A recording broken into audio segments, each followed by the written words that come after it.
Hello and welcome to another episode of the Amenorrhea Fertility Diaries. In this episode, I'm going back to the main subject of this channel, which is hypothalamic amenorrhea and how you can cure from it. Just to recap, what is hypothalamic amenorrhea? Well, amenorrhea means the absence of the menstrual cycle. And there's many reasons why you cannot have your menstrual cycle, but when it's attributed to reasons of stress, over exercising or under eating, we talk about hypothalamic amenorrhea. Hypothalamic amenorrhea is a diagnosis by exclusion, so you need to go to your doctor and make sure with a bunch of analysis that they will ask if you see that you don't have your menstrual cycle. And then they're gonna make sure that it's not due to any other reason that you are not having your monthly bleeding, such as high prolactin levels, other hormonal disorders, PCOS, and a bunch of other reasons. When they make sure you're not having any other condition, they normally put you in the box of hypothalamic amenorrhea, and they assume that you are not having a menstrual cycle due to one of these three reasons: stress, over exercising, and under eating. In this episode, I want to dive into how we can cure from it, because it's what you really want to know. I remember what it was to be in the woods out there trying to find out why I'm not having my menstrual cycle. I didn't have a period for more than 2 years, and it was attributed to a very radical weight loss time, followed by an injury due to over-exercising and too much stress on my body due to that. I managed to recover naturally through changes in my diet and in my lifestyle. And I had a lot of tools that helped me in that. So I want to give you full disclosure of one of the tools that I used, which was the help of an expert, one of the leading experts in amenorrhea or hypothalamic amenorrhea in Spain. She has a channel, she has a podcast and everything. And she published an EBook, so a book that you can buy and download online.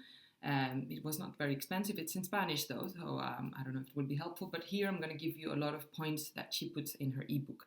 Her name is Sanz. She's from the Catalonia area in Spain, and she's really experienced in helping girls with this. So I'm going to explain exactly the main points of her ebook, and she also gives you like examples of a menu that you can follow, etc., etc. So her ebook is divided in two parts, and the first part focuses on the causes of hypothalamic amenorrhea, why you have it, how it's diagnosed by exclusion, which other conditions can cause amenorrhea, how the process will be of the doctors making sure that you have amenorrhea, all the tests that you will do, and all the consequences that it has, which is a very important part. But today I'm going to focus on the second part of the ebook, which focuses on giving you tips on how to fix it. And I'm going to make it very short right now. There's only one way to fix it, and that is to manage your stress, your diet, and your exercise. It's the only way. There is no pill, there is no medication that you can take for amenorrhea, hypothalamic amenorrhea. There is no supplements that you can take for hypothalamic amenorrhea. This lady, Sanz, this doctor, she's also a really good doctor, nutritionist, and she will give supplements for other conditions, but she states it very clearly: amenorrhea is not to be cured with supplements. She doesn't give you a specific supplement. Of course, if in some of your blood analysis it seems that you're low on vitamin D or whatever, you should take it, but it's more for your general health reasons. There's no supplement that will cure hypothalamic amenorrhea. Unfortunately, we like to have like a very quick way of getting rid of our problems, but in this case it's not. It's really going to be a process that will take time, and it will take adjustments in your lifestyle. So let's dive in. And the first tips that she gives you is that you should ask for help. I didn't do it for a long time. I thought I could do it myself, I could recover myself. And the thing is that there is not so much attention given to hypothalamic amenorrhea in our society. It's starting slowly. I see more and more people specializing in it, more and more coaches online. I think it's also more and more prominent, the problem. It's always been there, but I think now with a high demanding society and this crave for looking like a fitness instructor, and also the pressure on women, that have to be like having families and taking care of their husbands, but also should be successful at work. I think there's a lot of pressure, so that this adds to the stress, and also, of course, these aesthetic ideals that we have that are completely irrational and unhealthy, of having as little fat as possible. All that contributes in more and more cases of amenorrhea, and also people are realizing the consequences, that it's really bad for your bones, for your general health. So there is slowly more attention, but in general, it's not like, I don't know, if you got like another deathly disease, of course you're going to go to the doctor, you're going to ask help. But if you have amenorrhea, a lot of people just kind of suffer in silence, or they will go to a doctor, which is a great thing to do. You should always go to a doctor, to a gynecologist, OBGYN. So that's the first step, and then they will diagnose you with amenorrhea. But once they've diagnosed you with hypothalamic amenorrhea, it's more of like a coach path that you have to have, because there's a lot of psychological aspects involved. You're going to have to change your diet, your exercise routine, and it's just sometimes difficult to keep that on a long period of time when you have so ingrained in your mind that you want to look nice and fit, and that you want to not gain weight, which is generally the big thing with amenorrhea, that pursuing the weight loss, it gets in your way all the time of recovering. So she really recommends you to ask for help to someone that's specialized in amenorrhea, hypothalamic amenorrhea. It's generally nutritionists or coaches that do it, so you can feel, do I have more need of someone that coaches me in exactly what to eat and what to do? Then you can go to a nutritionist, because maybe you really don't know what to do. Or do you really feel like, okay, I think I really know what I should be doing, but I have trouble in keeping myself accountable because I keep falling into this willing to be fit, or whatever other issues that you may have. So look for help. It really will help you. It's very important that you recover. And I did it. I did a few video calls with these people, and it really, it's things, in the end, it was things that I knew already, that they told me, but the fact that somebody else told me made me really do it. So I recommend you to look for help if you haven't had your period for a while.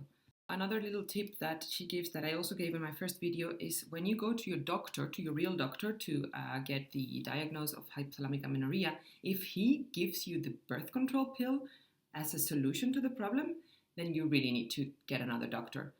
I don't know if most doctors, but a lot of doctors nowadays are reading into this, are doctors who are interested in learning more things, and doctors who didn't study in the 70s and never grabbed the book again of what they studied and looked at the new studies. These kind of doctors you want to be in hands of, they will know that the pill is not the solution for hypothalamic amenorrhea. It's only going to give you a fake period, so it's going to give you a bleeding, but it's not going to come from an ovulation that has occurred naturally, and it's only going to push the problem further away and put a blanket on it so that you don't see it. And the day you want to get pregnant, or you want to just solve your problem, then you stop taking the pill, you will see that there is still no period, because you still have to do your lifestyle adjustments. So that's a little tip about the doctor. And another thing that she points out, which I just said kind of, but in another way, is that one of the biggest reasons why people don't look for help, why women don't look for help with amenorrhea, is that silently, or maybe unconsciously, they still are so afraid of weight gain, and they still are prioritizing their athletic body or their pursuing of weight loss. So this is the big thing, and this comes from two different angles. One is the women that want to be very slim, look very nice, which is a lot of them, almost all of them, because the world has decided that this is like the fashion ideal, as maybe some that come from the modeling world or have anything to do with that. And then the women that are really into exercise, into sports, that maybe do some kind of athletic training, dancing, whatever. So it comes from two spaces, and often they are still a little bit worried that they will lose that condition, that physical condition, and that thin body, and that's why they secretly they tell themselves that they are trying to recover, but they don't really go all in, as we say. So it's really important that you look for help. This will really help you. And I just want to quickly go through this pursuing of weight loss thing, because this is really what I struggled with. I was at a certain point trying to be a model, and you can never be thin enough or young enough for that, and it's really it's so ingrained in my body that I always try to look as thin as possible. And even now it's a work in progress. I still, last time I saw a girl in the gym, and she was so thin you could see her tendons and her veins and everything, and her muscles. And I thought like, oh, I'm so jealous. I wish you could see my muscles like that. If I would get rid of a little bit more fat, you could really see that I'm training. And and maybe it's every day. I think that still. So I have to really like an ex-alcoholic or a drug addict has to do. And I have to find that reasonable voice inside myself, that caring voice, that adult voice that is reasonable, that talks to me and says, but why do you want to be like that? I mean, first of all, it's not healthy. The human body is not supposed to be like that. And it's not good for reproduction. Normally, what is considered aesthetic and healthy is what is fertile, like big boobs and stuff like that. But that is not fertile at all. That is just an aesthetic model that has been implemented by the modeling industry, which is run by some men, generally not straight men, so they don't really find women attractive, and they've just found out that maybe on a 2D paper photo it looks nice and just enhances your jawlines like that, or that maybe the clothes fall nicely like a hanger on a body without any type of shapes. But it's not natural, it's not healthy, and it's definitely not fertile. So I really need to talk myself out of it. I don't even think most of the men are attracted to that. I didn't care at the time. I just wanted to be thin because I found that nice, and I don't know, somehow it gave me a feeling of confidence being thin or something, but it's too hyped up. And I wanted to end this with showing you 3 pictures of like that will show you.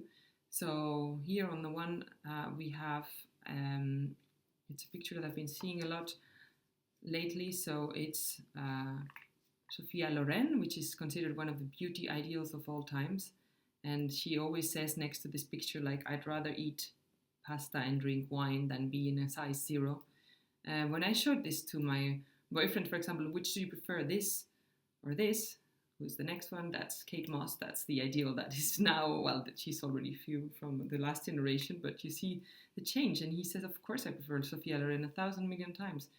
And we see this other picture much before, but just to give you a view of how aesthetic ideals change all the time. This is Rubens' painting from the 17th century. And this was the ideal of the woman then. I mean, come on. It meant you didn't have to be working in the fields all the time. You were like white and a little bit much chubby. And I mean, I don't think this is necessarily the healthiest way of being, but definitely not the very skinny model is healthy either, as I said, because if you can't conceive because you don't have enough body fat, how can that be healthy?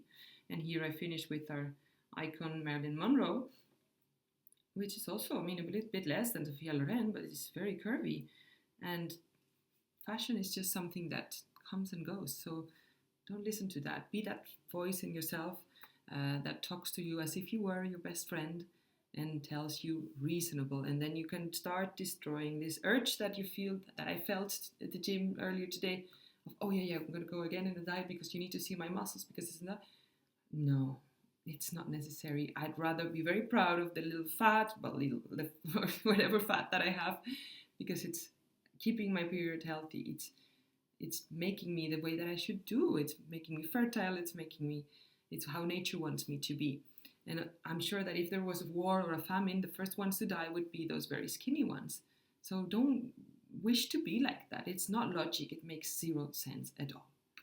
And then we are going to go into one of the 3 important pillars. I said diet, exercise, and stress are the big pillars that we have to look into, what we're doing wrong, what we should do differently. And we will start with stress. Stress is super important that you try to, make the effect of stress as little as possible on your body. Of course, we always will have stressful situations, and stress is not a bad thing in itself. It's there to protect you. I mean, like if you would see a lion suddenly, you will get a cortisol reaction and you will want to go away or climb on a tree or do whatever to try to escape from it. It's there for your survival. So don't be angry at stress. Don't see it as something bad. But today we are in a very stressful society, etc., etc. So it is not good to have that sustained level of stress all the time. So you need to also like de-stress. So that's the big thing. You're going to have to find ways of de-stressing. And how can you de-stress? Of course, you all have jobs and all that. You have to like survive, make your life. But as I said, if you become very, very good in like the few moments that you have on your own, or that you are at home in the evening and your free time, if you really manage to be able to disconnect, to distress, to relax your body and your mind, then the effect of the stressful moments at work or whatever will be much less. So the big first thing is sleep. You need to sleep well. When you are not sleeping well, your stress is going to feel like 10 times bigger, and it's going to have a huge physiological impact on your body. So I don't know if you ever skipped the night. I used to do it a lot when I was studying and I was younger, and then the next day I would be like crying for nothing, because I would feel, I don't know, so emotional and so miserable. So it has huge things. There's also more cortisol release when you don't sleep. So sleeping is so important. Have a good sleep hygiene. What does it mean? It means no computer lights 2 hours before going to bed. It means no caffeine at least 10 hours or 8 hours before going to bed, they say. But I only drink coffee until noon, and that's it. You have to see how sensitive you are.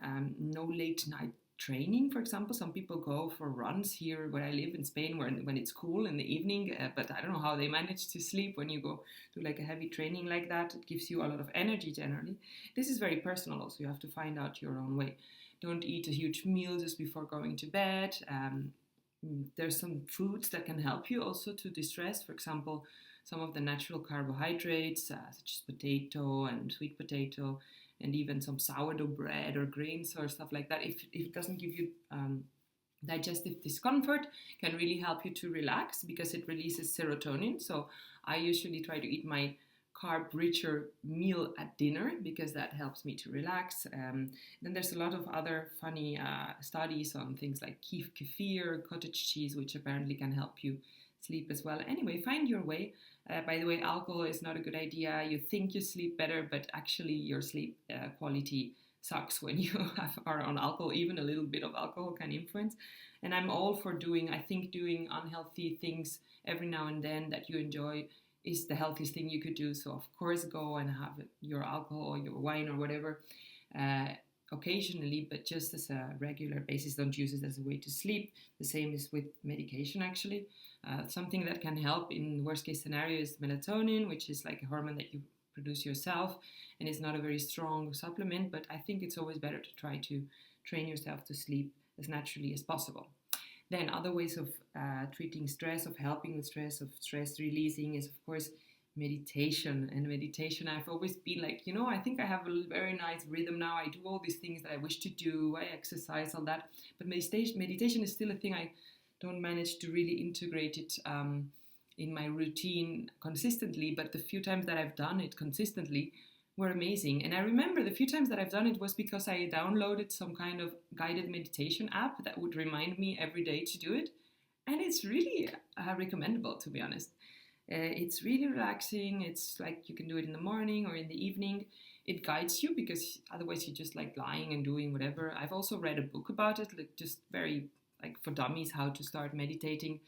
This can all be very helpful, and it really physiologically, it's like a muscle that you have to train. It trains yourself to relax. And I remember when I was doing this, even when I was like going from meeting to meeting in my very stressy day of work, I would remember suddenly this voice of like, oh, but look at outside and feel your seat and sit down and breathe. And you don't need to go into this escalating stress that goes into your body. You still are efficient. You're there. You're going to your meetings. You of course, you still have emotions. You're worried. You're happy. You're sad when you get disappointment, all that. But it doesn't affect you that much psychologically. You become like very, how do you say? You can take a bit of distance from your emotions, from the things that are happening. It's really, really, really interesting, actually. Breath work, another big one that I haven't really done that much, but it's I'm doing it more and more. And just like, even in like the military, they teach you like very simple techniques on how to lower your heartbeat and lower the cortisol reaction and be calm in a very stressful situation, like it can be there. And just like, for example, if you look on YouTube, there's tons of videos of it, but if you breathe in and breathe out slower, it's always a way. You have the square or the box breathing, it's called also. Sometimes I practice that, and it's really, really interesting. Just know that it really has an impact on you. Other than food and and medication. I think breath work is the only way to really, really, really control your heartbeat, for example, and stuff like that. So it is very powerful. And I've even done like some of these Wim Hof exercises where I was completely like dizzy or high or whatever. And I don't know, I didn't particularly like the effect of it, but it does have an effect. So don't see it as something woo that you might do whenever you have time. It's really something to look into. And of course, having fun, relaxing with the activities that you like. Try to feel, does this do me good?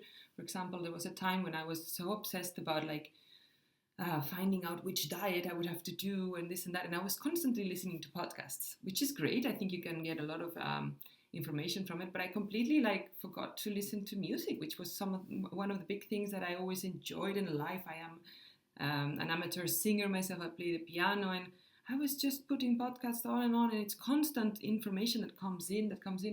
In the end, you don't enjoy it anymore. And I realized that if I go for a walk in the evening and I listen to music, I just completely relax. Music is amazing. It has such an effect on you, on your mood. Sometimes I cry, which is good also to let your emotions out. So I don't know, for me that's like walking, on the sunset near the beach with my music. It's the most relaxing thing I can do. It's sort of a meditation thing for me. So find out your things and also just have joy, sharing with your friends, going out. I always give the example of when I was trying to recover, I was really like, suddenly I understood, okay, I need to do something. And then I was quite militant and strict about doing all the good things, which is good, but also you should have some flexibility in there. So I was trying to be very, very healthy.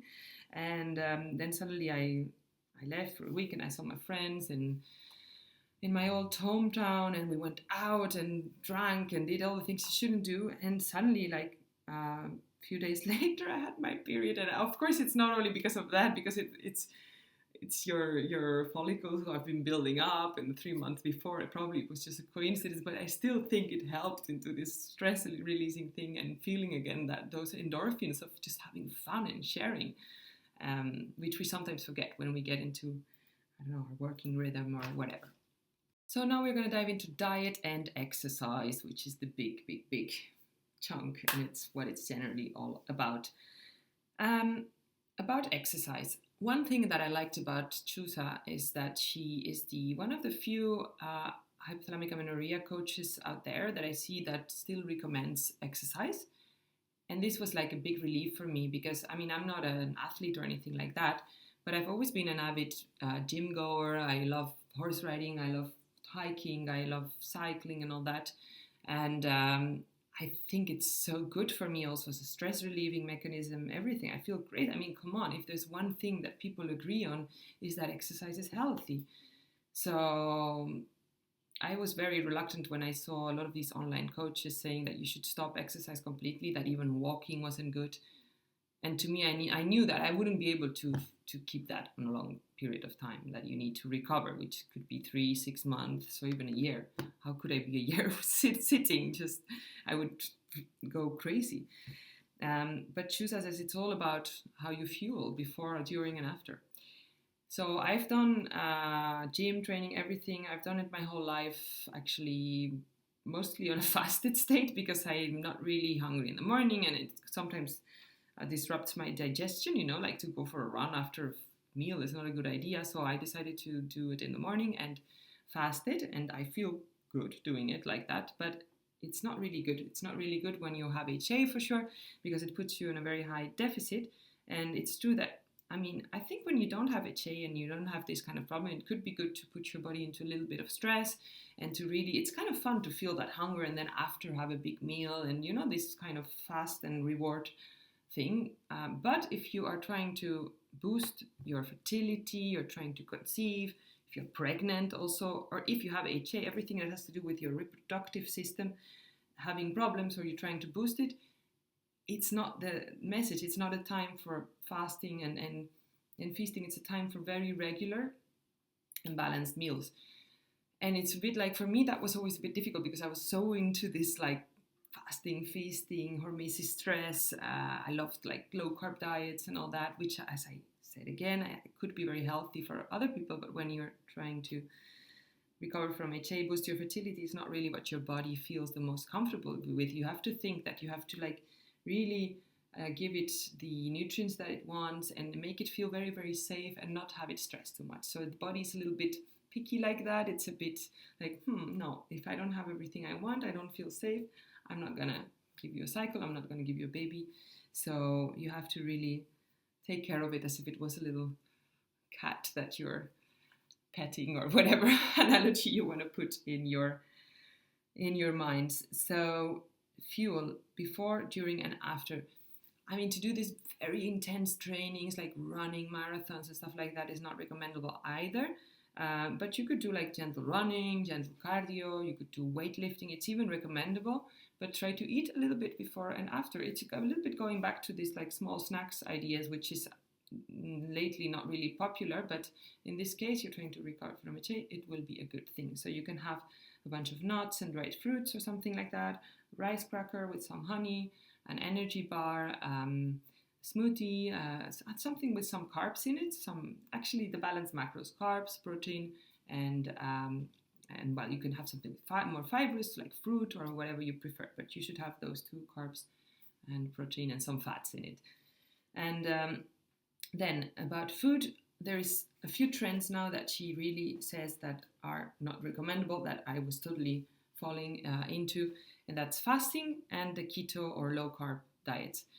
So this puts you in a state of ketosis, both fasting and the keto diet does, and that means that you're burning fat for fuel. Great thing to try out maybe in another time of your life, but right now it's not what you should be doing. As I said, this is a sort of stressful situation for your body, a little bit of stress, which can be good, but in this case you don't want it. You want to give the body the feeling that we are in abundance. So forget about it, eat your nature's carbs. It's a very nice moment to go into, for example, a more whole food diet. Maybe like, if you want to call it something, you could do like sort of a paleo diet, but including the milks and the lactose, which is not allowed there. Like yogurts and so are very nice. I mean, I don't like to put a sticker on it, but it's just very whole food diet. If you want to feel like you're being healthy and you don't want to like eat a lot of pizza and ice cream, if you want to eat a lot of pizza and ice cream because you've been restricting for a long time, then you should go ahead and do it. But sometimes if you're going to do a project for a longer time and you're like a health fanatic like me, you need to have like a project. So my project I did said like, okay, I'm going to eat 3 meals a day with snacks in between. It's going to be balanced. It's not going to be low carb. It's going to be balanced diet of the macros, but I'm going to make it very healthy, whole, and as fresh as possible food that I'm going to eat. So in this way, I could keep my peace of mind. Find your way, but you need to eat a balanced diet. So fasting is not recommendable. Even she says that it could be good, but a lot of the fasting experts are coming back a little bit from it. And it's true, actually. I watched a bunch of series from Thomas DeLauer and Eric Berg and these like keto representers online, and they were even like saying like, we're fasting a little bit less because we realize like I can lift much better when I have a good breakfast and all that. So even the big fasting proclaimers are getting a little bit back from it. It puts a lot of stress on your body, and it, as a very occasional thing, it could be good, but it's not something like doing 1 meal a day every day, what they call OMAD, and so it's apparently not that healthy, especially not for a woman and reproductive age and for your hormonal system. And the same goes for keto diet. You need the carbs. It gives you calmness. It gives you the leptin, the feeling of fullness. It gives you energy, and it's really, really good for hormones. So balanced diet is the key. Another thing that they see that is typical mistakes that people do is, for example, excess of fiber. When you're really into this health thing and you've been told that you have to try to eat as low calorie as possible, you fill yourself up with huge mountains of vegetables, which is very healthy, I think, but if you have a small appetite and a small stomach, this could fill you before you really eat your bigger nutrients. So if you struggle with eating enough, you should for sure be mindful of this and maybe eat your protein, fats and carbs before, and then eat all your fiber, for example. There's always ways of going around it. And also she points out that there's a few situations where we typically say like, but I need to listen to my body, but then you trick yourself into listening to your body. Oh, my body's telling me that I'm full, and it's still that weight loss mentality that is working in there and is making you eat below the necessary amount of calories, especially if you are active. So when you shouldn't listen to your body is when you want to go train in the morning, like I do, and you're not hungry, because a lot of people are not hungry in the morning. Actually, it's quite common for females, like my boyfriend, fiance, actually now. He's ravenously hungry in the morning. I find it weird. He just wakes up and he goes to the fridge and eats a lot of eggs and stuff, and I'm like, oh. And in the evening, I'm really like, oh, I could eat a lot, so it depends. But if you're going to train, you should eat before, especially if you have HA. Maybe during, if it's going to be a longer training, longer than 45 minutes, 50 minutes. And of course, after, you should have a little snack. Don't let yourself get too hungry, give yourself little things and then go to your lunch, and just think of a lot of different meals, balanced meals, healthy meals. And that's the way to go. The book ends with a very large section where she gives you all examples of different weekly menus that you can do for HA recovery. And it's interesting because she divides it in an omnivore menu, a vegetarian menu, and a vegan menu.